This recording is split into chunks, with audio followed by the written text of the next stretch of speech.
OK.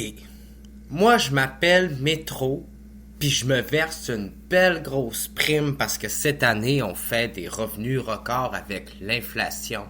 Puis on le dit nous-mêmes, puis on s'en vante nous-mêmes, là. On dit ouvertement que cette année, on a fait des revenus records parce qu'avec la crise inflationniste, les gens ont tellement eu peur qu'ils se sont propulsés vers les magasins puis les chaînes d'alimentation à rabais. Fait que moi, je suis Métro. Métro qui détient aussi Super C, tiens. Ah ouais, Super C, c'est pas cher, hein? C'est pas cher comparativement à Métro. Moi, je suis Métro. Puis là, je fais plus de ventes chez Métro parce que ça coûte cher chez Métro. Ben oui, c'est cher. C'est cher les légumes chez Métro. C'est juste moi qui trouve que c'est cher chez Métro. Fait que c'est pas grave, je vais aller chez Super C. Parce que c'est moins cher chez Super C, mais c'est la même compagnie dans le fond. Ouais. Y a pas un bureau à la concurrence au Canada pour au Québec? Si je me trompe pas, il est à Gatineau. Je me dis que quelque part, si on a mis le bureau de la concurrence à Gatineau, au Québec, c'est pas pour rien. Le bureau de la concurrence, dans le fond, là, il sert à lutter contre les pratiques anti-concurrentielles. Comme si on serait, mettons, aujourd'hui dans une société où ce que c'est toutes les mêmes compagnies qui détiennent toutes les marques. Ouais. Parce que là, c'est un peu ça, là. En tout cas, plus le temps avance, moins le monde sont riches, hein? Fait que moins le monde, ils ont de l'argent pour ouvrir une entreprise, ils ont de la misère à vivre. Ça fait que moins le monde ouvre de petites entreprises, ben moins il y a de concurrence dans la société, hein? Puis moins il y a de concurrence, ben moins il y a de petites entreprises qui deviennent des moyennes puis des grosses entreprises. Puis plus il y a des grosses entreprises qui deviennent des big entreprises en rachetant toutes les petites entreprises qui font faillite. Ça fait qu'est-ce que ça fait? Ben ça fait que le fait qu'il se crée plus de petites entreprises puis qu'ils sont toutes rachetées par les grosses entreprises puis soudées une grosse marque de commerce, ben ça fait qu'il y a plus de concurrence. Ça fait que les prix augmentent. Puis là c'est un cercle vicieux là. Ah ouais, ça fonctionne avec le gars des vues, cette affaire-là, là. Les gens qui n'ont pas encore allumé, puis qui n'ont pas encore réalisé, puis qui ne se sont pas encore réveillés matin, ce serait le temps de se réveiller. Parce qu'on nous en passe une, puis une grosse, puis on nous la vend cher en esti, la longe de porc. Fait que c'est ça. C'est une roue qui tourne. C'est un cercle vicieux d'appauvrissement pendant que les riches puis les grosses entreprises, eux autres, ils s'enrichissent, font de l'argent, ils nous achètent. On est complètement vendus, achetés tout rond. On se fait bouffer tout rond. Eux autres, c'est une panse qui a pas de fond. Ils font de la réduflation. C'est rendu qu'il y a plus d'emballage puis de plastique que d'aliments dans nos affaires. C'est d'un ridicule. C'est d'un ridicule quand il y a plus de plastique dans ta boîte de chocolat que de chocolat.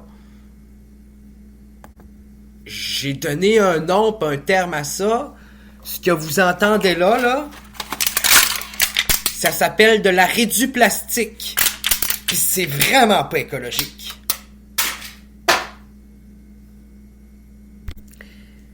C'est quand une compagnie est tellement cheap qu'elle préfère te vendre plus d'emballage que de contenu. Fait qu'elle fait son emballage plastique de sorte à ce que les biscuits, là, il y en ait moins. Puis soit disposé à sorte qu'il y ait plus de plastique puis de suremballage puis de pollution pour la planète que de choses pour te nourrir dans ce que t'achètes. Fait qu'autant vous dire qu'on achète de l'air puis du plastique quand on achète un sac de chips puis une boîte de chocolat. Puis que ça nous coûte quasiment 15 pièces. C'est pas mêlant, là. C'est quasiment ça pour vrai aujourd'hui. Non, mais c'est parce qu'on bat des augmentations records dans la bouffe, là. C'est plus du 5, du 10. Ça dépasse des fois le 15%. Puis pendant ce temps-là, on a les hauts dirigeants qui se payent une grosse prime sur leur revenu record dû à l'inflation qui nous fait souffrir. C'est à se demander s'ils font pas exprès d'augmenter le coût de la vie, puis l'inflation, puis de nous rendre la vie pas possible parce que c'est très payant pour eux autres. Ben oui. Pourquoi on arrêterait de faire quelque chose qui est super payant pour nous autres? Hey, on s'est rendu multimilliardaire en même pas 3 ans. C'est pas moi qui le dis. C'est ce qu'une société d'alimentation vous répondrait, ça serait multimilliardaire. En tout cas, elle vous le répondrait pas. Elle vous le dirait pas. Mais moi, je vous le dis parce que je suis bien honnête puis transparent. Je me mets dans leur peau, je me mets dans leur tête, je mets leur petit veston cravate aujourd'hui puis je fais comme si j'étais multimilliardaire puis j'étais une grosse compagnie d'alimentation qui venait de se verser une grosse calice de primes puis qui virait sur le party tellement que j'ai plein de cash pendant que le monde s'appauvrit puis me donne tout leur argent. Ben, moi non plus, j'aurais pas le goût de réduire mon sac de cash. Les temps sont durs. Hey, l'inflation, c'est partout, là. C'est pas juste dans mon épicerie. C'est ça qui vous répondrait. C'est plate comme réponse, hein. Je le sais. Je le sais, c'est ça qui nous répondent. Les gens multimilliardaires, ils s'en foutent un peu. Pour eux autres aussi, les temps sont durs, même s'ils sont millionnaires. Dites-vous que sur 1 million, puis leur million, ce qui leur coûtait avant 1 pièce au Dollarama, ben ça leur coûte aussi 4 pièces aujourd'hui, là, puis 5 pièces des fois, ben oui. En pas long, ça va être 10 pièces. Hein? Donc c'est ça. Une hausse de quasiment 13%. 3,7 millions, ouais. 3,7 millions divisé entre 5 principaux dirigeants. 5 personnes. C'est beau, hein? C'est beau la collectivité. Ben, ces 3,7 millions-là, c'est ce que vous et moi, on a tout déboursé en 50 cents, en 25 cents, en 1 pièce, en 2 pièces, en 3, 4 pièces plus cher, c'est la viande, c'est les légumes, puis sur tout ce qu'on a mangé dans la dernière année. C'est le fun, hein? Non, je le sais, c'est pas le fun pantoute, hein? Donc, je continuerai pas à vous parler de leurs primes puis des millions qui se sont versés dans la dernière année parce que c'est vraiment trop choquant. Il y a de quoi entraîner une révolte civile et sociale. Là. Les gens, ils vont sortir dans pas long avec des fourches puis ben fâchés, là, avec leur boîte de jus de tomate puis leur pâte puis ils vont crier des bêtises aux épiciers. Ça s'en vient. Non, mais il y a quelque chose de déconnecté. Il y a une déconnexion sociale à quelque part. T'es une grosse entreprise, t'es censé te soucier du bien-être, de l'alimentation des gens, tu œuvres dans les besoins essentiels. Puis toi, tout ce que tu penses, c'est de verser des primes puis profiter d'une crise inflationniste. Je le sais pas, là. Tout cet argent-là, pour vrai, au lieu de la donner aux gros dirigeants, on aurait pu la remettre en rabais, en points, en récompense, dans les poches des gens qui l'ont payé. Hein? Ce qui veut dire les consommateurs. Les gens qui payent puis qui font leur épicerie d'arrache-pied puis d'arrache-bras avec de la misère à en arriver puis à s'en sortir à la fin du mois. Hein? Ça aurait été pas pire.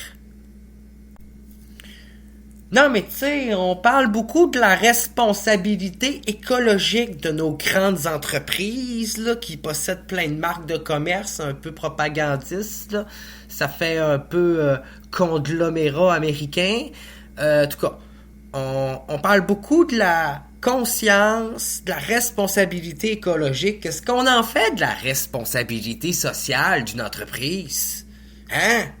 Quand une entreprise frôle l'exploitation sous les principes de malnutrition, non, c'est parce qu'il y a quasiment du monde aujourd'hui qui pleure en faisant leur épicerie. Il y a des mères de famille, il y a des familles qui savent même pas comment ils vont faire pour finir les fins de mois. Je veux pas faire culpabiliser nos hauts dirigeants d'épicerie qui se payent une grosse prime, mais c'est parce que les citoyens, ils en ont pas de prime sur leur épicerie, eux autres, là. Hein, ça aurait été pas pire. Cet argent-là, de le remettre dans le panier du consommateur puis de faire une prime pour les gens qui font leur épicerie. Je sais pas. Je comprends pas que même Martin Matt l'ait pas eu cette idée-là. Mais non.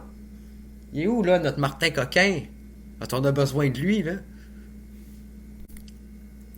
On dit que selon des données, ben même les revenus des dépanneurs ont augmenté en 2022, là. Les dépanneurs qui en arrachaient un petit peu pendant un certain temps, ben ils ont fait des revenus records aussi avec l'inflation. C'est l'Institut de recherche et d'information économique qui nous donne cette précieuse information. C'est sûr que tout a augmenté, hein.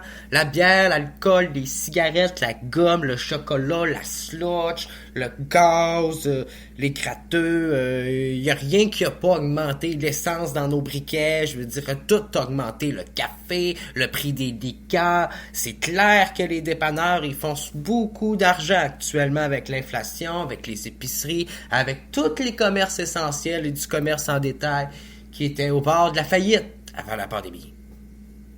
Ouais. On s'en souvient. Donc, c'est ça.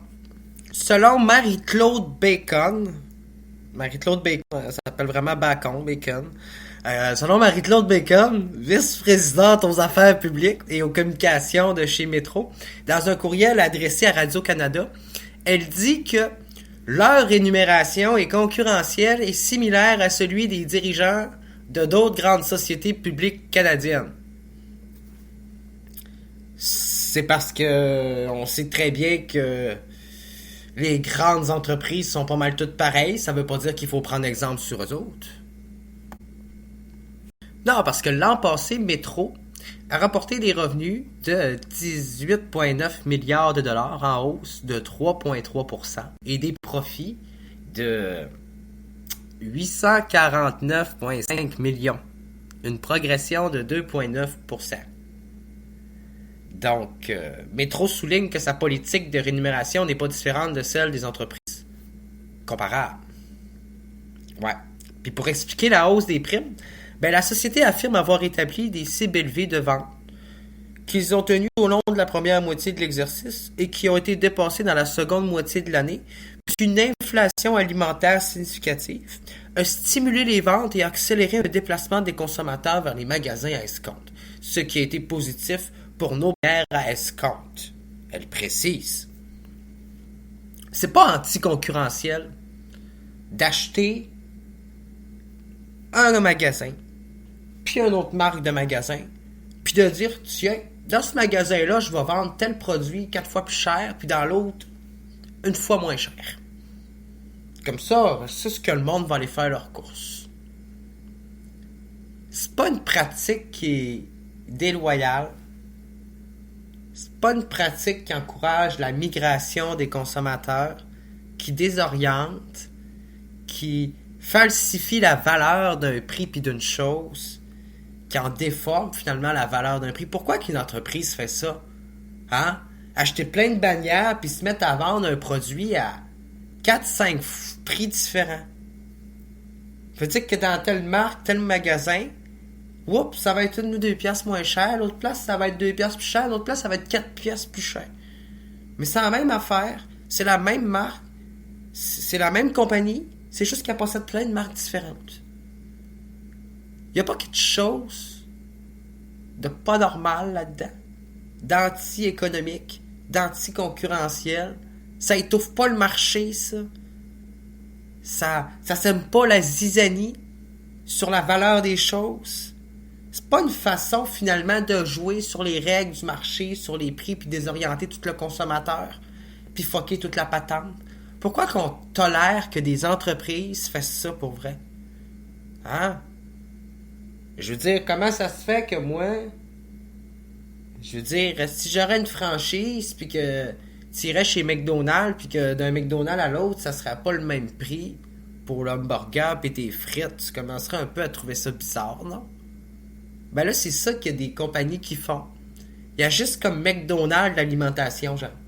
Sauf qu'eux autres, au lieu d'être juste McDonald's, ben ils ont plein de petits noms de compagnies en dessous, genre, qui sont des compagnies rachetées, puis ont fondé une grosse entreprise.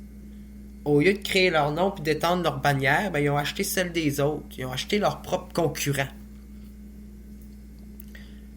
Puis aujourd'hui, ben ils font de l'argent avec des pratiques qui sont littéralement anti-concurrentielles. Bordel!